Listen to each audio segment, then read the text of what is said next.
নমস্কার, জয় শ্রী গণেশ। প্রত্যেককে জানাই স্বাগতম।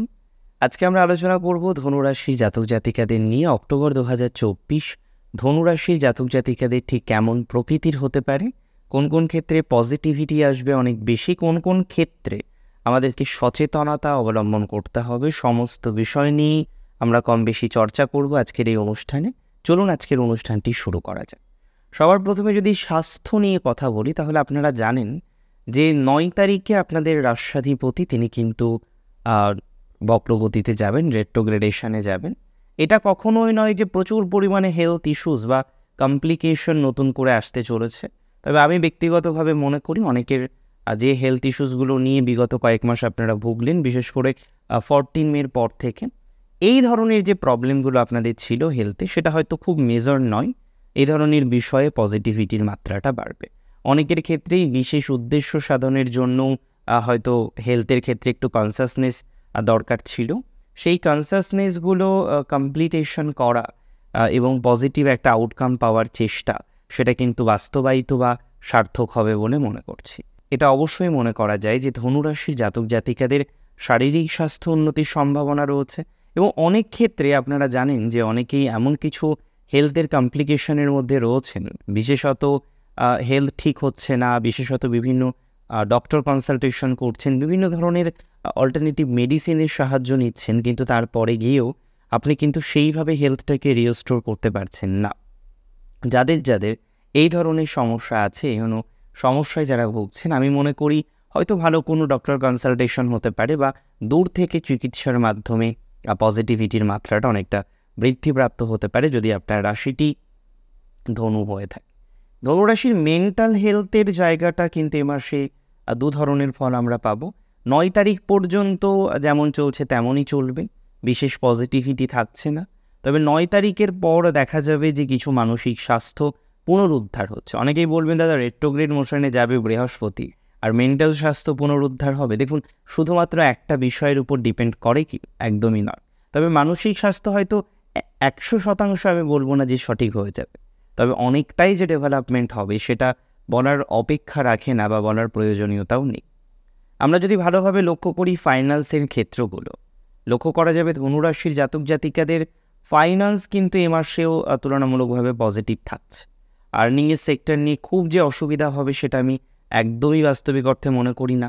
তবে হ্যাঁ, বার্নিংটা বৃদ্ধিপ্রাপ্ত হয়েছে, অনেকের ব্যয় বাড়ছে, ব্যয় বেড়েছে এবং কারেন্ট সিচুয়েশনে দাঁড়িয়েও অনেকের কিন্তু একটু বেশি ব্যয় করতে হচ্ছে। আজকে আপনি যদি আমায় প্রশ্ন করেন যে ব্যয় কমে যাওয়ার সম্ভাবনাটা কতটা রয়েছে, না, ব্যয় কমে যাওয়ার সম্ভাবনাটা রয়েছে 20 তারিখের পর থেকে।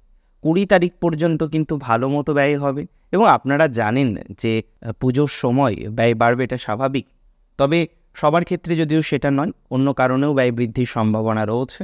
এবং যখনই দ্বাদশপতি নিচস্থ হবেন, এবং সেটি তো অবশ্যই আপনার অষ্টমভাবে, দ্বাদশপতি অষ্টমে যাবেন, বিপরীত রাজযোগের কম্বিনেশন তৈরি হবে। সো 20 তারিখের পর থেকে আমি মনে করছি যে ধীরে ধীরে কিছুটা ব্যয় প্রবণতার কমে যাওয়ার সম্ভাবনা সেটা কিন্তু রয়েছে যদি আপনার রাশিটি হয়ে থাকে ধনু। ধনুরাশির জাতক জাতিকাদের একটা বিষয় দীর্ঘদিন ধরে আপনারা ভুগছেন যে যোগ্য সম্মান পাওয়া যাচ্ছে না, যোগ্য মর্যাদা পাওয়া যাচ্ছে না, এবং সেটা শুধুমাত্র যে প্রফেশনাল ফিল্ডে একদমই নয়, সেটা প্রফেশনাল ফিল্ড ছাড়াও পারিবারিক জীবনের ক্ষেত্রে, বন্ধু মহলের ক্ষেত্রে ধনুরাশি কিন্তু ইদানিং একটু কোথাও যেন ডিফেম হচ্ছেন।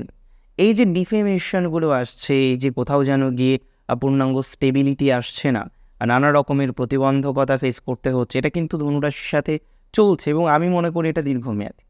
তবে এই জায়গাটা থেকে কিছুটা হয়তো পজিটিভ রেসপন্স আমরা পেতে পারি। আর যেহেতু তৃতীয় পতি আপনারা জানেন রেট্রোগ্রেড মোশনে অক্টোবরেই থাকবে, তারপরে তার আবার ডিরেক্ট আমরা দেখব মোশন 3 নভেম্বর থেকে। সো অক্টোবর কিন্তু খুব ইম্পর্ট্যান্ট।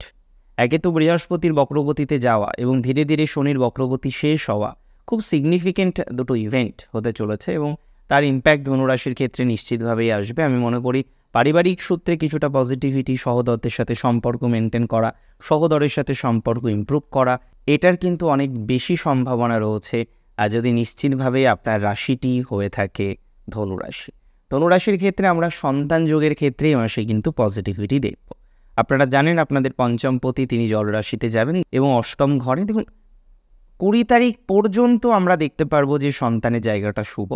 যারা নতুন কনসিভের জন্য ভাবছেন কিংবা ডক্টর কনসালটেশন করছেন, আইভিএফ বা আইইউআই বিভিন্ন ধরনের প্রসেসগুলোর মধ্যে দিয়ে আপনাকে আন্ডারগো করতে হচ্ছে, আমি মনে করি এই ধরনের বিষয়, এই সকল বিষয় ক্রমে ধনাত্মকতার মাত্রা কিন্তু পাওয়া যাবে এবং সেই মাত্রাটা বৃদ্ধিপ্রাপ্ত হওয়ার সর্বাধিক সম্ভাবনা রয়েছে সেটি হলো অক্টোবরের 20 তারিখের মধ্যে। জলরাশিতে যাওয়ার পরও অষ্টম ভাবের connection 5-8-12 combination is not so good, খুব ভালো নয়। সো এক্ষেত্রে দাঁড়িয়ে হয়তো অনেকের আমি বারণই করব বা পরামর্শ দেব না সেই সময়ে কোনো সন্তান রিলেটেড প্রসেসিং স্টার্ট করার জন্য। হ্যাঁ, যখনই নবমে প্রবেশ করবেন মঙ্গল, আবার পুনরায় পরামর্শ দেব, বাট অন্তত পক্ষে একটু মাথায় রাখুন যেহেতু অষ্টমে রয়েছে মঙ্গল, থাকবেন অ্যাকচুয়ালি 20 তারিখের পর। 20 তারিখের পরে গিয়ে নতুন কোনো পদক্ষেপ নেওয়া, নতুন কোনো মেডিকেল ট্রিটমেন্ট স্টার্ট করা, এগুলো কিন্তু একদমই পরামর্শ থাকছে না, বা আমি চাইও না এগুলো নতুনভাবে আপনারা শুরু করুন। তারপরের যদি বিষয় নিয়ে আলোচনা করতে হয়, রিলেশনশিপ উইথ ইউর চিলড্রেন, সন্তানের সাথে সম্পর্ক কতটা নিয়ন্ত্রিত থাকবে এই বিষয়ে যদি আমাদের চর্চা করতে হয়, দেখুন আমি মনে করি সম্পর্কের জায়গাটা কিন্তু ইমপ্রুভ করবে। সন্তানের সাথে সম্পর্কের জায়গাটা প্রথম 20 দিনের মধ্যে যথেষ্ট ইমপ্রুভমেন্ট করার সম্ভাবনা রয়েছে। যদিও বিগত দিনে পারিবারিক সূত্রে সম্পর্ক, রিলেশনশিপ এই বিষয়গুলো নিয়ে যেভাবে ধনুরাশিকে নাজেহাল হতে হলো, নাস্তানবুদ হতে হলো, আমি মনে করি এই জায়গাটা অনেকটাই রেকটিফাই হচ্ছে এবং অলরেডি তার হয়তো একটা প্রসেসিংও শুরু হয়ে গেছে।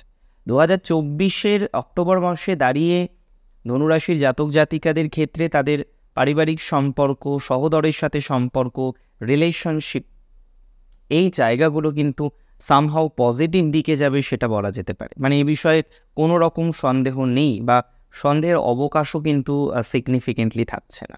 আমরা যদি ফার্দার আলোচনা করি, ফার্দার ডিসকাস করার চেষ্টা করি, তাহলে এটা বলা যায় ধনুরাশির জাতক জাতিকাদের ক্ষেত্রে আমরা বেশ বেশি একটা পজিটিভ আউটকাম সেটা কিন্তু আপনারা পাবেন এবং সেটা এডুকেশন রিলেটেড ম্যাটার, পড়াশোনার ক্ষেত্রে।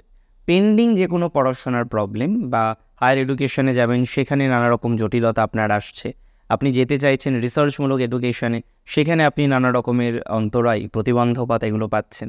এই ধরনের বিষয়বস্তুতে যারা জড়িয়ে আছেন, এই ধরনের বিষয়বস্তু নিয়ে যারা প্রচুর পরিমাণে টেন্সড আছেন, আমি মনে করি পজিটিভিটির মাত্রাটা কিন্তু নিঃসন্দেহে তাদের জন্য, তাদের ক্ষেত্রে বৃদ্ধিপ্রাপ্ত হতে চলেছে। ফার্দার যদি আমরা আলোচনা করি, এবার আমাদের আলোচনার বিষয়বস্তু হওয়া উচিত আপনাদের রিলেশনশিপ। দেখুন আমি কিছু রিলেশনশিপ নিয়ে আলোচনা করলাম যেটা যদিও প্রেমজ সম্পর্ক নয়, সেখানে পারিবারিক সম্পর্ক, সহোদরের সম্পর্ক, রিলেটিভসদের সাথে সম্পর্ক, আমি সেই জায়গাটিতে আশাবাদী। সেখানে পজিটিভনেস আপনাদের বৃদ্ধিপ্রাপ্ত হবে, এটা নিয়ে কোনো শঙ্কা আমার নেই, এটা নিয়ে কোনো শঙ্কা প্রকাশ করার অবকাশও আমার নেই। আমি মনে করি এই সেগমেন্টগুলো, এই সময়গুলো আপনাদের জন্য অনেকটাই সহায়ক হবে বা সহায়ক হওয়ার মতো একটা অবকাশ আমরা লক্ষ্য করতে পারব। যদি আপনার রাশিটি নিশ্চিতভাবেই হয়ে থাকে ধনু রাশি, সেক্ষেত্রে এটা মাথায় রাখবেন, যারা দূর দেশে যেতে চাইছেন শিক্ষার জন্য, দূর প্রদেশে যেতে চাইছেন, জন্মস্থান থেকে দূরে যেতে চাইছেন এবং এডুকেশন হয়তো টেকনিক্যাল বা কোনো ধরনের প্রফেশনাল স্টাডির ইচ্ছা আপনার মধ্যে জাগ্রত হয়েছে, আপনি চেষ্টা করছেন সেই ধরনের বিষয়বস্তুগুলোর মধ্যে দিয়ে কন্টিনিউ করার জন্য, এখানে কিন্তু বিস্তর পজিটিভিটির সম্ভাবনা রয়েছে। যদিও দাম্পত্য জীবন নিয়ে ধনুরাশির এই সময়টা মিডিওকর যাচ্ছে, তবে 10 তারিখের পর থেকে দাম্পত্য জীবন আরেকটু বেটার যাবে সে আশা রাখা যায়। একাদশভাবে সপ্তমপতির প্রবেশ অসম্ভব সুন্দর সমন্বয়কে রিপ্রেজেন্ট করে। যদিও একাদশে আপনার রবি থাকবে, পিতার সাথে সম্পর্কের ইমপ্রুভমেন্টও লক্ষ্য করতে পারবো, কিছু স্থাবর সম্পত্তির ক্ষেত্রে ধনাত্মকতার মাত্রা বাড়বে। কর্মজীবনের ক্ষেত্রে যারা বিজনেসম্যান আছেন, যারা ব্যবসা করছেন, সেটা বিজনেস ওম্যানও হতে পারেন, ব্যবসায়ী যারা আছেন, ব্যবসায়ীদের কিন্তু ওভারঅল পজিটিভিটি বৃদ্ধিপ্রাপ্ত হতে চলেছে। এবং আপনি যদি আমায় প্রশ্ন করেন যে ওভারঅল কতটা পজিটিভিটি ইনক্রিজ হতে চলেছে বা আদৌ পজিটিভিটি ইনক্রিজ হবে কিনা, আমি এক বাক্যে আপনাকে উত্তর দিতে চাই যে অবশ্যই পজিটিভিটি ইনক্রিজ হওয়ার সম্ভাবনা রয়েছে। ধীরে ধীরে আমরা আরও বেশি গ্রোথ লক্ষ্য করতে পারবো এবং এটা চিরবাস্তব যে ধনুরাশির জাতক জাতিকাদের ক্ষেত্রে যারা ব্যবসায়ী রয়েছেন, 10 তারিখের পর থেকে দেখবেন ইমপ্রুভমেন্ট অনেক বেড়েছে, যোগাযোগ বেড়েছে, আর্নিংয়ের জায়গাটা বৃদ্ধিপ্রাপ্ত হয়েছে এবং যেটা চলছে না, যেটা দীর্ঘদিন ধরেই একটা চাপের মধ্যে দিয়ে আপনার পরিস্থিতির কন্টিনিউশন হচ্ছে, আপনি ট্রাই করছেন সেই চাপটাকে নিয়ন্ত্রণ করার জন্য, কিন্তু কোনো একটা কারণবশত, সেটা জ্ঞাত হতে পারে, সেটা অজ্ঞাত হতে পারে, কোনো একটি কারণবশত যে কোনো একটি রিজন রয়েছে যে কারণে আপনি দেখছেন আপনার ব্যবসায়িক প্রতিষ্ঠানটা এত চেষ্টা করার পরেও কিন্তু পজিটিভ জায়গায় আসছে না, সমস্ত ক্ষেত্রে কোনো না কোনো একটা প্রতিবন্ধকতার জায়গা রেখে দিচ্ছে। এই সমস্ত বিষয়েও আমি এক্সপেকটেশন রাখতে পারি বা রাখছি যে ধনুরাশি জাতক জাতিকাদের ক্ষেত্রে তাদের ব্যবসায়িক জীবনের ডেভেলপমেন্ট, যারা দূর প্রদেশে ব্যবসা করেন ডেভেলপমেন্ট হবে, গার্মেন্টসের ব্যবসায় ডেভেলপমেন্ট হবে, ইলেকট্রনিক্সের ব্যবসায় ডেভেলপমেন্টের জায়গা দেখছি, যারা সোনার কাজ করেন বা জুয়েলারি রিলেটেড বিষয় আছেন, অক্সিডাইজ ইভেন যারা অন্যান্য ধরনের জুয়েলারির সাথে যুক্ত রয়েছেন তাদের ক্ষেত্রেও পজিটিভিটির মাত্রাটা অনেকটা বাড়বে। স্টেশনারি বিভিন্ন বিষয়ের সাথে যারা যুক্ত রয়েছেন বা ফার্নিচার ডেকোরেশন আইটেমসের সাথে যারা যুক্ত রয়েছেন একটু বেটার যাবে, উড বা কাষ্ঠ জাতীয় মধ্যম প্রকৃতির যাবে। সো ওভারঅল আমরা বিজনেস রিলেটেড বিষয়ে এক্সপেকটেশন রাখতে পারি, এটা নিয়ে কোনো ডাউট নেই। গুপ্তশত্রুর মাত্রা প্রচুর বেশি ধনুরাশির বর্তমানে, এবং দেখুন গুপ্তশত্রু সবসময় নিজেদের মধ্যেই হয়, ম্যাক্সিমাম টাইমে নিজেদের মধ্যেই হয়। আবার কিছু কিছু সময় এমন কিছু মানুষ থাকে মুখে খুব মিষ্টি কথা, কিন্তু বাস্তবিক অর্থে দেখা যায় যে তারা আদতেও আমাদের হেল্প করছে না, আদতেও নানা রকমের নেগেটিভ প্রতিক্রিয়া তারা নিয়ে আসছে। তো এক্ষেত্রে একটা বিষয় মাথায় রাখুন যে ওয়ার্ক প্লেস এবং বাড়ি দুটো বিষয়ই আপনার যে গুপ্ত শত্রুরা রয়েছে, আপনার যারা ক্ষতি করার চেষ্টা করছে এবং সংখ্যাটা হয়তো হিউজ, তাদের থেকে যতটা দূরত্ব বজায় রাখা যায় বজায় রাখার চেষ্টা করুন। আমি মনে করি এইভাবে দূরত্ব বজায় রাখার মাধ্যমে আমরা কিন্তু পজিটিভিটির জায়গাটা অনেকটা বেশি দেখতে পাবো বা তৈরি করতে পারবো। এর পরের যে বিষয়টি নিয়ে আমরা আলোচনা করব সেটি হলো ধনুরাশির জাতক জাতিকাদের সেলফ প্রফেশন এবং পঞ্চম ভাবের অধিপতি নিজস্ব হওয়া 20 তারিখ থেকে। এটা কিন্তু একটু ডিস্টার্বিং ফেসকে রিপ্রেজেন্ট করে। 20 তারিখ পর্যন্ত সেলফ প্রফেশনের জায়গা ভালো, যোগাযোগ বাড়বে।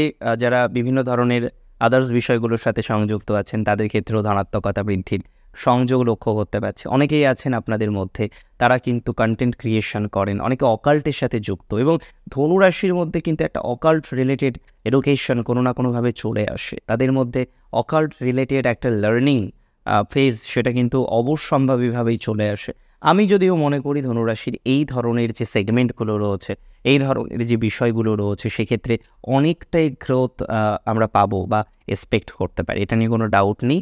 সো এটা নিয়ে একটা পজিটিভ বিষয় ফিল করা যেতে পারে। যদিও চাকরি নিয়ে অবজারভেশন একটু ভিন্ন। ধনুরাশির চাকরির জায়গাটা আমি ব্যক্তিগতভাবে মনে করি 6011 কম্বিনেশন, প্রফেশনাল জায়গা কিন্তু বেশ বেশি ভালো থাকবে এবার, এবং সেটা আপনি অলরেডি কিন্তু দেখতে পাচ্ছেন সেপ্টেম্বর থেকেই শুরু হয়ে যাবে। ধীরে ধীরে যাদের ল লিটিগেশন ছিল সেখান থেকে বেরিয়ে আসা, মোটামুটি প্রফেশনাল একটা স্টেবিলিটি প্রাপ্তির মতো অবকাশ, এবং অনেকেই রয়েছেন তারা কিন্তু প্রফেশনাল লাইফ নিয়ে প্রচুর পরিমাণে ভুগেছেন, প্রচুর পরিমাণে মেন্টাল ট্রমা এসেছে, মেন্টাল ডিস্টারবেন্স এসেছে, চাকরি চলে যাওয়ার মতো ঘটনা ঘটেছে অনেকের সাথে। সো প্রত্যেকের ক্ষেত্রেই ওভারঅল যারা ফ্রেশার আছেন তাদের ক্ষেত্রেও নতুন চাকরির প্রবণতা যেমন স্ট্রং, যারা চেঞ্জ করতে চাইছেন তাদের জন্য স্ট্রং। এখানে কিন্তু আপনার 6-11 কম্বিনেশন, আমি অনেককেই পরামর্শ দেব যে চাকরি এই সময় চেঞ্জ করা যায়। যারা অন্তত চাকরি চেঞ্জ করার জন্য অপেক্ষা করে রয়েছেন, বসে আছেন, তাদের ক্ষেত্রে আমি পরামর্শ দেব যে চাকরি পরিবর্তন করা যেতে পারে, সেটা নিয়ে খুব অসুবিধা হবে না বা অসুবিধা হওয়ার কথা নয়। এবং শুধু পরিবর্তন করা যেতে পারে বললেই তো হবে না, সুযোগ না আসলে পরিবর্তন কিভাবে করব। আমি মনে করি যারা আইটিতে আছেন, কর্পোরেটে আছেন, তাদের ক্ষেত্রে পরিবর্তনের সুযোগ আসবে। ইভেন গভর্নমেন্ট জবের ক্ষেত্রেও এই সময়টা ভালো। সো এক্ষেত্রে আপনার কোনো ইচ্ছা এখানে পূরণ হওয়ার একটা অবকাশ কিন্তু লক্ষ্য করা যেতে পারে। নতুন বিবাহের যোগাযোগ একটু হলেও বৃদ্ধিপ্রাপ্ত হবে। 7th লর্ডের পজিশনটা তুলনামূলকভাবে পজিটিভ দিকে যাচ্ছে। ফ্যামিলি লাইফের ঝামেলা কিছুটা মিটবে, তবে 10 তারিখের পর। এগুলো কিন্তু 10 তারিখের পর থেকে আমরা দেখতে পারবো। ওভারঅল অনেক রকম বিষয় নিয়ে আলোচনা করলাম, যদিও নক্ষত্রভিত্তিক কোনো আলোচনা আজকের অনুষ্ঠানে হয়নি, সেটা অবশ্যই বোনাস রাশিফলের মধ্যে ইনক্লুড করা থাকবে। অনেক ভালো থাকুন আপনারা প্রত্যেকে, অনেক বেশি সুস্থ থাকুন। আপনাদের প্রত্যেকের জন্য রইল অনেক অনেক অনেক বেশি শুভকামনা। শেষ করছি আজকে এখানেই। জয় শ্রী গণেশ।